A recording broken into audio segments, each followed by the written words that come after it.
এই ক্লাসে আমি দেখাবো আর্টিফিশিয়াল ইন্টেলিজেন্সের মাধ্যমে কিভাবে আপনি মেডিকেল গাইডলাইন নিতে পারেন, আর এআইকে কিভাবে একজন ডক্টর হিসাবে আপনি নিজের জন্য ব্যবহার করতে পারেন।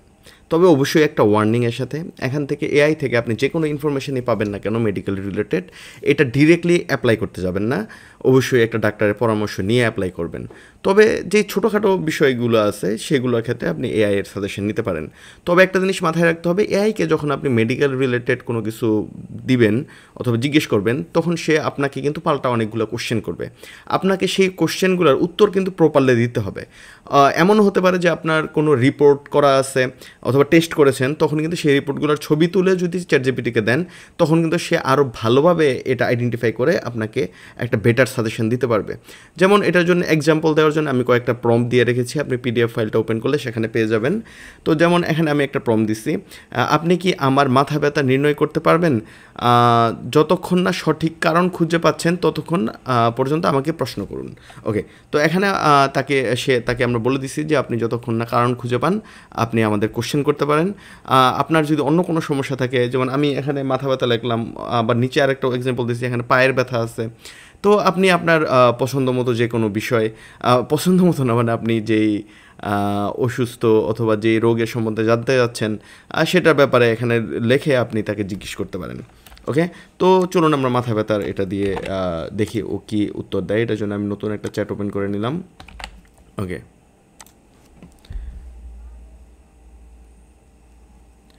ঠিক আছে, আমি ধাপে ধাপে আপনাকে প্রশ্ন করব, নিজে করব। মনে করেন আমি আমি চিকিৎসা দিতে পারবো, আর এটি কেবল সম্ভব কারণ খুঁজে পেতে সাহায্য করবে। চূড়ান্ত অবশ্যই। ওকে, মাথা ব্যথা কবে থেকে হচ্ছে? এটি কি নতুন না আগেও হয়েছে? 2 নম্বর কোশ্চেন। ওকে, এটি কি নতুন না আগেও হয়েছে? আমি বললাম নতুন। তারপরে মাথা ব্যথা কিসের মতো? চাপ ধরা মনে হয়, তীব্র খোঁচা খোঁচা না ধীরে ধীরে বাড়তে থাকে? আচ্ছা, আমি বললাম ধীরে ধীরে বাড়তে থাকা। তারপরে আমি তাকে বললাম মাথা ব্যথা কিসের অংশ হয়? কপাল মানে কোথায় হয়? কপালে, কানের দুই পাশে, চোখের চারপাশে? ওকে, আমি বললাম যে কপালে। তো আমি যখন তাকে এই 3টে ইনফরমেশন দিলাম, এর উপর বেস করে সে কিন্তু আমাকে পাল্টা কয়েকটা জিনিস, মাথা ব্যথা আরও কোশ্চেন করতেছে। ওকে, মাথা ব্যথা দিনের কোন সময় বেশি হয়? সকালে উঠে, দিনের মধ্যে না সন্ধ্যাবেলায়? আমি বললাম যে ওকে, সন্ধ্যায়। তো চোখে চাপ লাগে বা চোখ লাল হয় কি?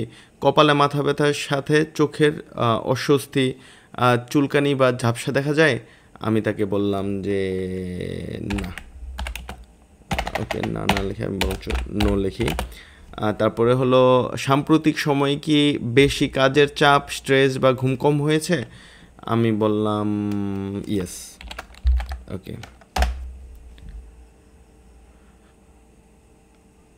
সে কিন্তু একটার পর একটা কোশ্চেন করতেই আছে। তো এভাবে আপনি যখন একটার পর একটা কোশ্চেন তাকে উত্তর দিয়ে যাবেন, তখন কিন্তু সে আপনাকে একটা বেটার রেসপন্স দিতে পারবে, আর সেখান থেকে আপনি কিন্তু এটার থেকে হেল্পটা নিতে পারবেন। তবে অবশ্যই আপনি মাথায় রাখবেন, ওকে যে ইনফরমেশনগুলো দিবেন সেগুলো প্রপারলি যেটা আপনি জানেন সেটাই দিবেন, ধারণা করলে দেওয়ার দরকার নেই। আর যদি আপনার মনে হয় কোনো ইনফরমেশন আপনি জানেন না, সেটা আপনি বলে দেন যে এটা আমি জানি না। আর যদি আপনার কাছে কোনো টেস্ট করার রিপোর্ট থাকে, তাহলে আপনি সেটা আগেই তাকে দিয়ে দেন যে আচ্ছা, আমি এটার এই জিনিসটা টেস্ট করেছি, আর এই জিনিসটা তুমি এটা দেখো। আর এখানে আমার প্রম্পটের মধ্যে আরেকটা জিনিস অ্যাড করে দিলে ভালো হবে, যে অ্যাক্ট লাইক এ ডক্টর। যদি এটা আমি অ্যাড করে দিই যে ওকে, এখন প্রম্পটটা কমপ্লিট হয়েছে। মনে করুন আপনি আমার ব্যক্তিগত ডক্টর জিপিটি, এটা বলে তারপরে আপনি যদি তাকে কোশ্চেনটা শুরু করেন, তখন সে কিন্তু আরও ভালোভাবে আপনাকে উত্তরটা দিতে পারবে। আর সেক্ষেত্রে যদি আপনার কোনো রিপোর্ট অথবা কোনো কিছু আপলোড করতে হয়, এখানে প্লাস চিহ্ন দিয়ে আপনি এখান থেকে তাকে রিপোর্ট অথবা কোনো কিছু যে আপলোড করতে হয়, আপনি এখানে করে দিতে পারবেন। আর এটা থেকে একটা জিনিস আপনি অবশ্যই মাথায় রাখবেন, চ্যাট জিপিটির এই ডক্টরের জিনিসটা সবচেয়ে বেশি হেল্প নিতে পারবেন আপনি ওখানে, যে বাংলাদেশে অনেক সময় আমরা কোনো কিছু অসুস্থ হইলে অথবা কিছু হইলে সবার আগে আশেপাশে মানুষকে জিজ্ঞেস করি অথবা আত্মীয় স্বজনকে জিজ্ঞেস করি, তাদের আইডিয়া থাকুক বা না থাকুক তারা আপনাদেরকে একটা অ্যাডভাইস দিয়েই দেয়। তো সেক্ষেত্রে সবার প্রথম আমি সাজেস্ট করব আপনি আপনার যে সমস্যাটা সেটা আগে চ্যাট জিপিটিকে বলেন যে আমি এই সমস্যার মধ্যে আছি অথবা এই ফেস করতেছি, এখন আমার কী করা উচিত। সে কিন্তু আপনাকে একটা প্রপার গাইড আপনাকে দিতে পারবে। তো আশেপাশে মানুষের থেকে জিজ্ঞেস করার থেকে যে ডক্টর না, এর থেকে বেটার আপনি চ্যাট জিপিটি থেকে জিজ্ঞেস করতে পারেন।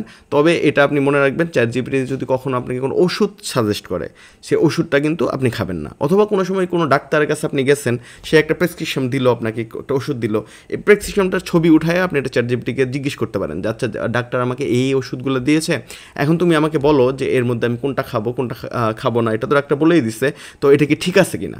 তখন কিন্তু সে এটা একটা জাজ করতে পারবে যে আচ্ছা যেই প্রেসক্রিপশনটা দিচ্ছে এটা কি ঠিক আছে কিনা। অথবা কোনো একটা ওষুধ আপনি বুঝতেছেন না যে এটা কী কাজে লাগে, তখন আপনি স্পেসিফিকলি ওষুধের ছবিটা তুলে তাকে দিতে পারেন, অথবা ওষুধের নামটা তাকে দিয়ে যদি জিজ্ঞেস করেন আচ্ছা তুমি আমাকে বলো তো এই ওষুধটা কী কাজে লাগে অথবা এটা কী সাইড এফেক্ট আছে, এটা যদি আমি খাই তো দীর্ঘমেয়াদে আমার কোনো ক্ষতি হতে পারে কি না। তো এই যে যাবতীয় যে জিনিসগুলো অনেক সময় ডক্টরদের সাথে কথা বলতে গেলে কিন্তু আমরা এই ডিটেলসগুলো পাই না। তো আপনি যখন একটা ডক্টর দেখায় আসার পরে আপনি চাইলে চ্যাট জিপিটির সাথে আলোচনা করতে পারেন যে আচ্ছা আমি তো ডক্টরের কাছে আজকে গেছিলাম, ডক্টর আমাকে এই কথা বলেছে, এখন এটার জন্য আমার আসলে কি কথাগুলো সিরিয়াসলি নেওয়া উচিত অথবা কী করা উচিত, এই জিনিসগুলোর যাবতীয় আলোচনা আপনি এই পার্সোনাল ডক্টর চ্যাট জিপিটির সাথে করতে পারেন। আর এটা খুবই কাজে লাগে, আমি নিজেও এটা অনেকবার ইউজ করি আমার নিজের জন্যে। তো এটা আপনিও ইউজ করলে আশা করি এটা থেকে বেনিফিট পাবেন। ওকে, আজকের ক্লাসটা এই পর্যন্তই, পরবর্তী ক্লাসে আবার দেখা হচ্ছে।